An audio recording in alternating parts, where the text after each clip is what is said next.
On September 21st, denuclearization talks between South and North Koreas was held in Beijing, China. There had been hopes that the meeting, the second of its kind following the first in Bali, Indonesia a couple of months ago, would serve as a breakthrough in inter-Korean relations. However, despite their 3 separate meetings on the single day and over 6 hours of conversation in total, South Korean nuclear envoy Ri Sung-lac and his North Korean counterpart Ri Yong-ho failed to reach an agreement on the terms of restarting the stalled six-party talks on the North's nuclear programs. Pyongyang acknowledges the importance of inter-Korean talks, but at the same time continues to call for the resumption of the six-party talks with no strings attached. The two Koreas agree that such meetings and talks must continue, but have not been able to reach a common ground on what they want. On today's In Focus, we'll take a look at the outcome of the second inter-Korean denuclearization talks and discuss the future of the Korean Peninsula.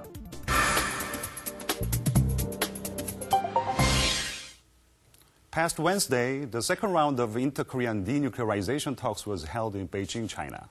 The meeting took place 2 months after the first of its kind.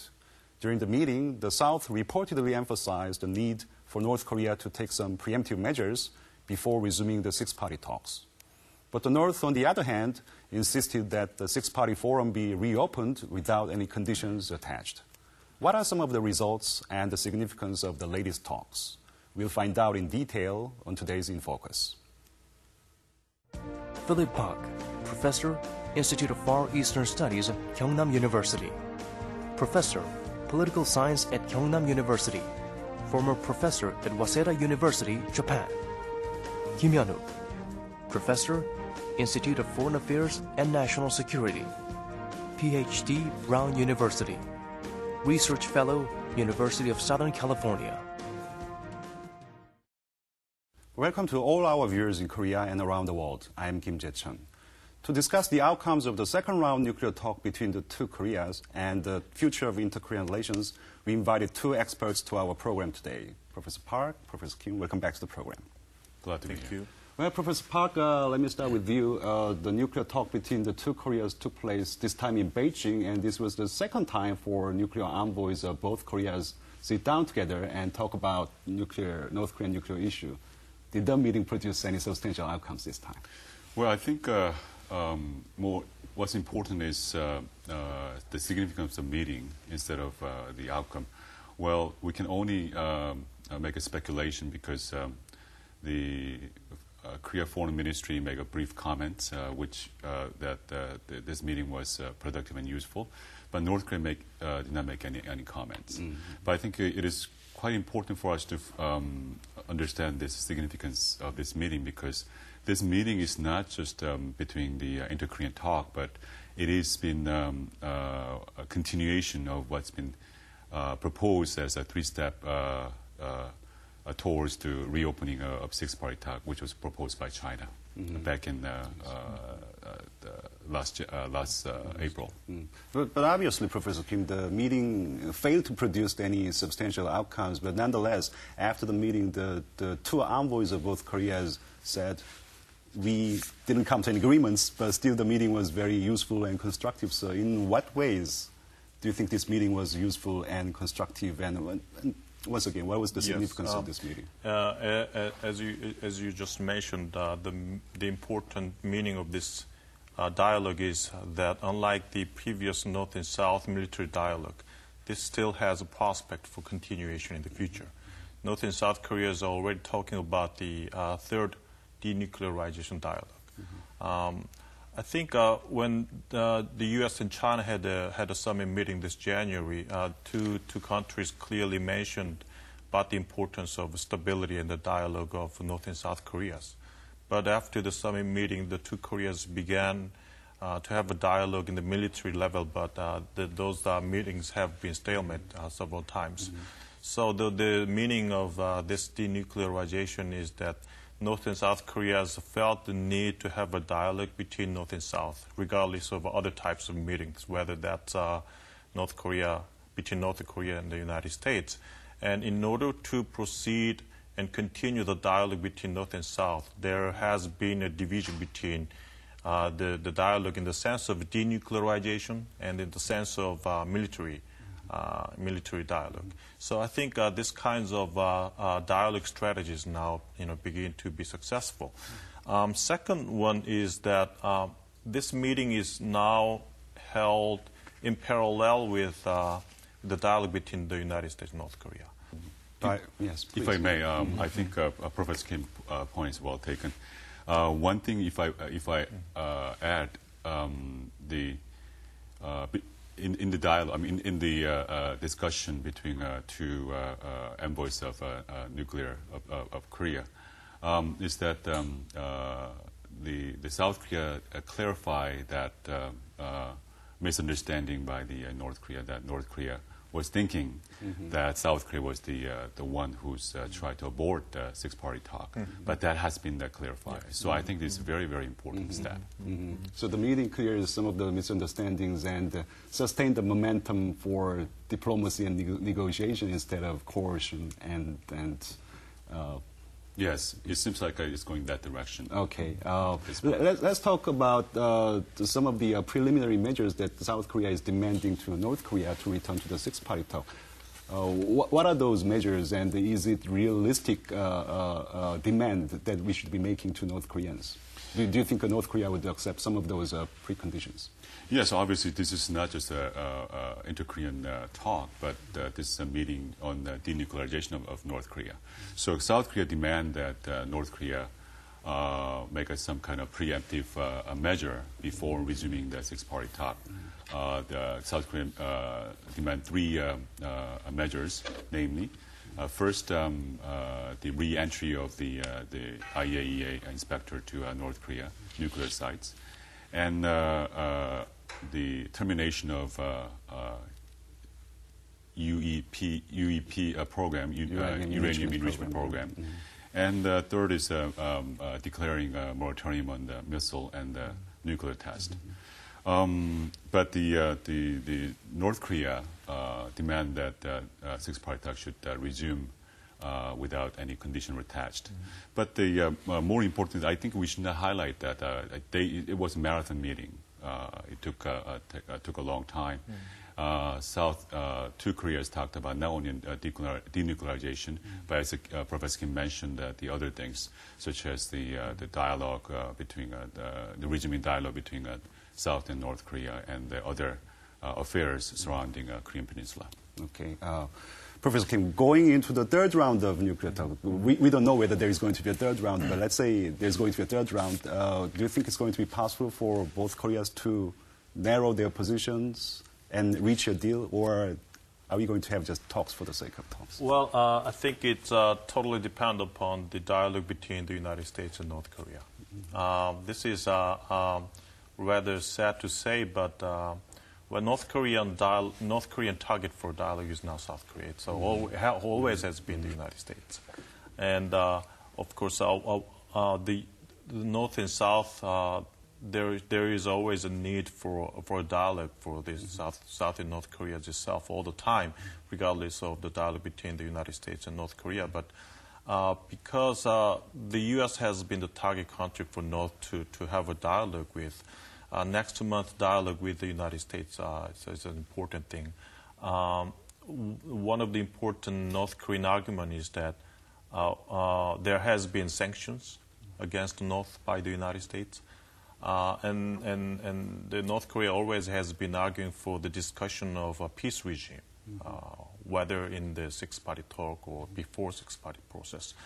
But North Korea began to erase that issue, not talking about that issue.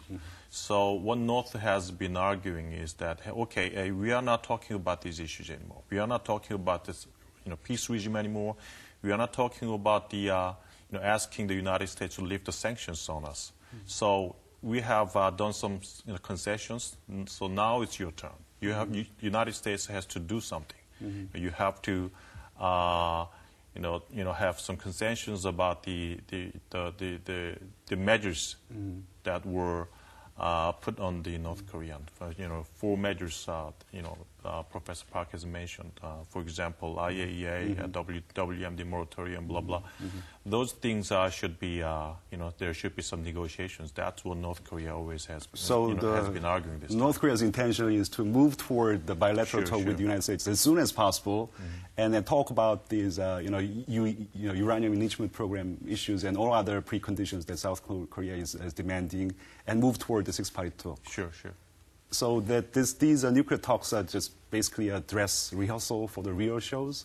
The real show is a bilateral talk between the United States and North Korea and the six-party talk. Maybe that's true, but I think the main arena for dialogue and negotiation is the one between the United States and North Korea. I don't think North Korea would be willing to concede to South Korea in this dialogue, because there should be a major negotiation between North and South Korea, North Korea and the United States, and four conditions, uranium enrichment program, IAEA, and moratorium, all those kind of things. North Korea definitely wants to reduce those things and go next to the six-party process.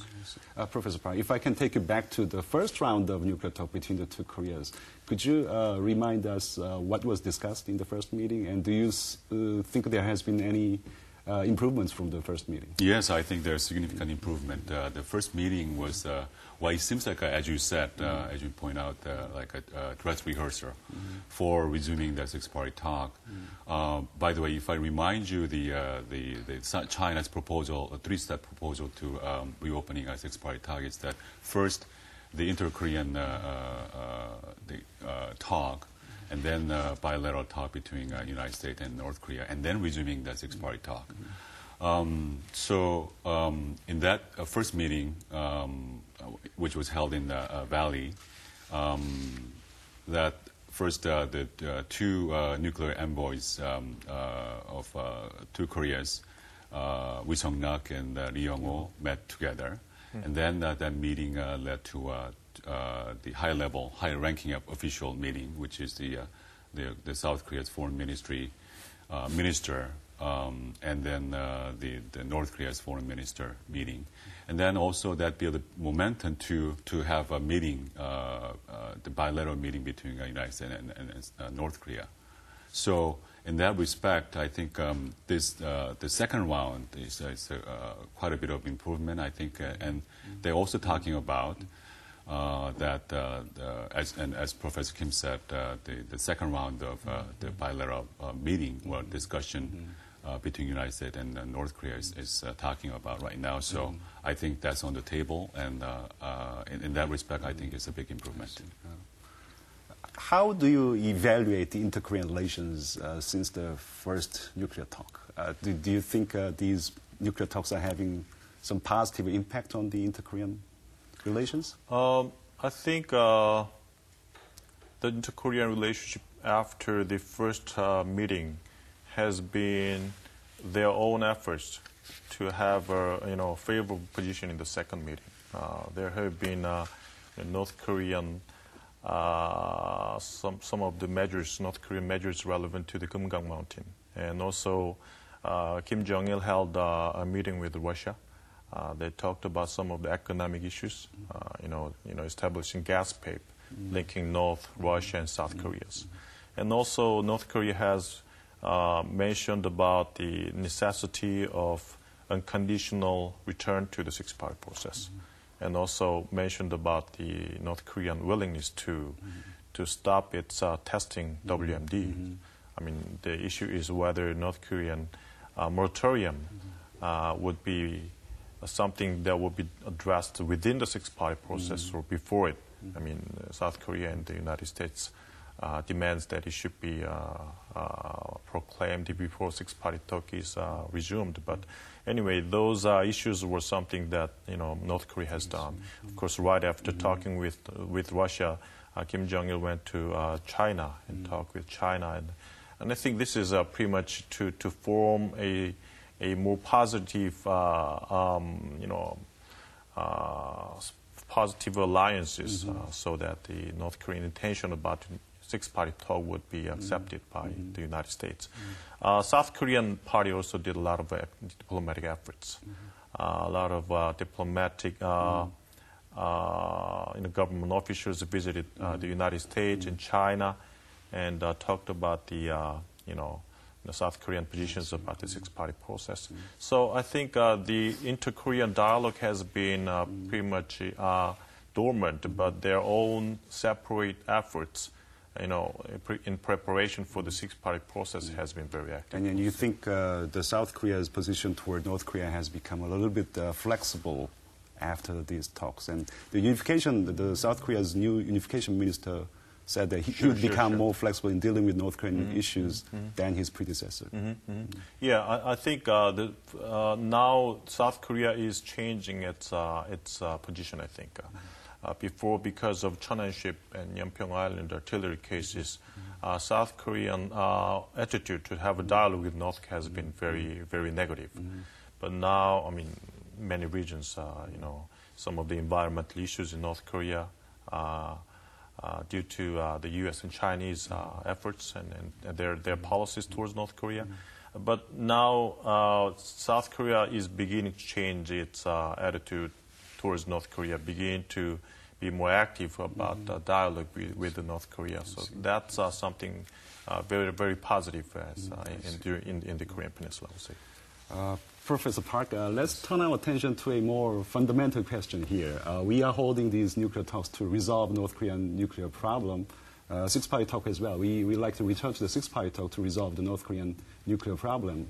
But you go to these international conferences these days and you hear more and more experts are saying that it is not realistic to expect North Korea would give up their nuclear weapons. So the fundamental question here is, would it be ever possible for North Korea to give up their nuclear weapons? Well, obviously that's a difficult question, and it's a hard question and a hard problem. But I think we have to go back to 2005 September 19th agreement. It is a complete agreement that is actually a whole package to denuclearize North Korea. But certainly Delta Bank Asia case came up and. It's been stalled for many years. Then, meanwhile, the North Korea is also responsible, but also the United States, the Bush administration's harsh policy towards North Korea aggravate the problem.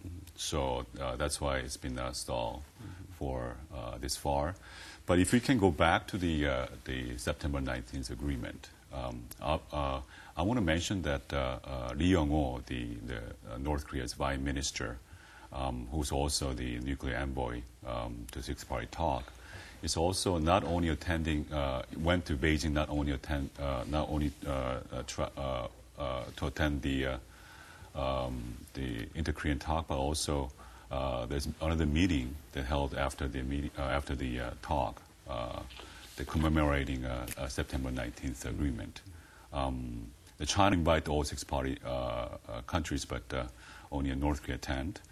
And the Ri Yong-ho clearly said that if they want to go back to the September 19th agreement, and if the six-party talk resumes, then North Korea will make a very, very surprising even shocking proposal.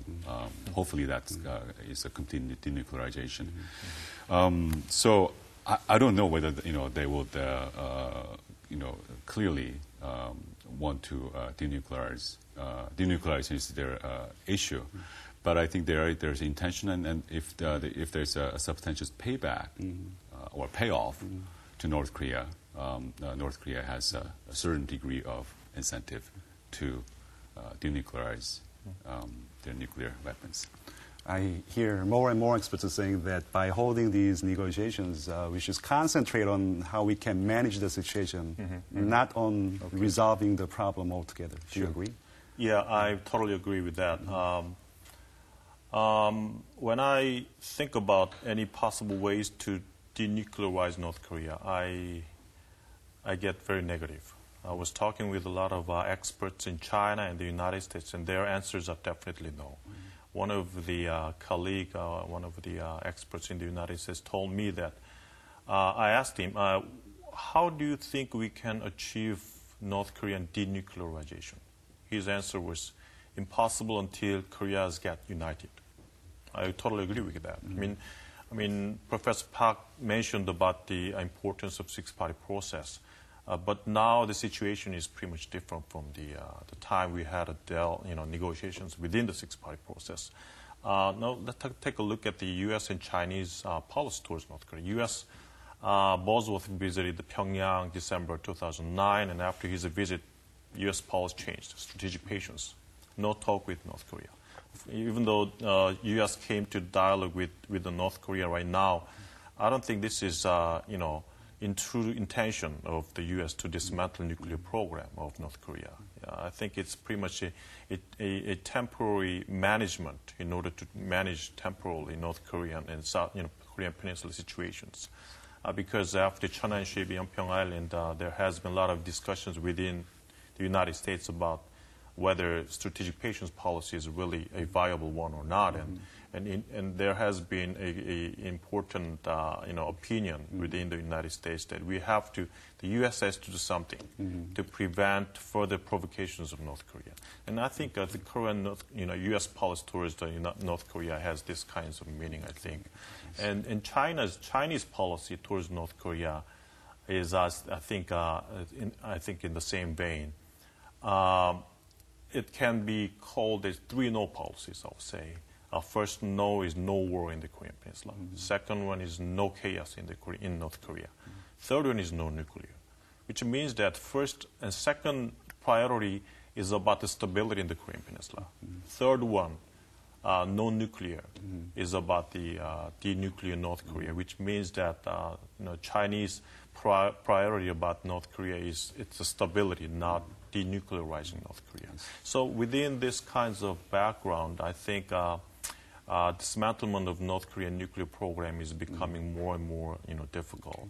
And of course, North Korea next year is the year of a strong and prosperous nation, right? And definitely North Korea needs a nuclear deterrent power and capabilities to establish that. Okay, Professor Fang, let me ask you another tough question. Do you think the six-party talk will resume? And if it will, when and how? I think we have to look at this issue in a kind of bird-eye perspective. As we mentioned that this nuclear talk or six-party talk has been stalled for many years, 6 years, as a matter of fact, since 2005. But now, but China, and I think as Professor Kim mentioned, the summit meeting between Hu Jintao and Obama last January is very important. I think it's made kind of structure of this course of six-party talk. That they both agree that resuming six-party talk is very important, and somehow that's been communicated to North Korea, and now it's been communicated to us. So since North Korea accept that proposal and taking action to it, having a inter-Korean dialogue, and probably subsequently the bilateral talk between United States and North Korea. But the important thing is this. See, the ultimate goal is to have reopening six-party talk. The six-party talk is denuclearization of North Korea. Basically, I think it is resuming it's not the whole different sets of the agenda, but resuming what's been agreed on 2005, September 19th. So since North Korea accept that, and they're going towards that direction, so I think I'm not quite rather than pessimistic. We don't know when the six-party talk would resume under one context, but concerned parties see the need to resume the six-party yes, talk. as soon as something that's been discussed, substantial things discussed in the bilateral talk between the United States and North Korea, I think next step is the resuming a six-party talk. Very briefly, Professor Kim, what would be your policy recommendations to the South Korean government at this stage? Very briefly, please. Well, the U.S., China, North Korea, South Korea has all different calculations. there has been always a talk between the United States and North Korea, and South Korean government's policy has been always secondary to North Korea and the United States. Of course, we are maintaining a very solid alliance between the United States and South Korea, but there definitely needs a stronger and a louder voice of South Korean government's policies. Regardless of what is happening in the Korean Peninsula, U.S.-North Korean dialogue, six-party process, we definitely need to consolidate dialogue with North Korea. I mean, that would weaken and lessen the possibility of another North Korean provocations, and that would ultimately lead to the Korean unification. The dialogue channel has to be always open. I see. So we'll have to maintain our disciplined approach to North Koreans, but at the same time, we have to be a little bit more flexible and then keep engaging North Koreans, I guess. Thank you very much for sharing your insights today. Thank you very much. Thank you. Thank you. Well, I guess we'll have to maintain a disciplined approach to North Koreans, but at the same time, we have to become a little bit more flexible and keep engaging North Koreans. Thank you very much for watching.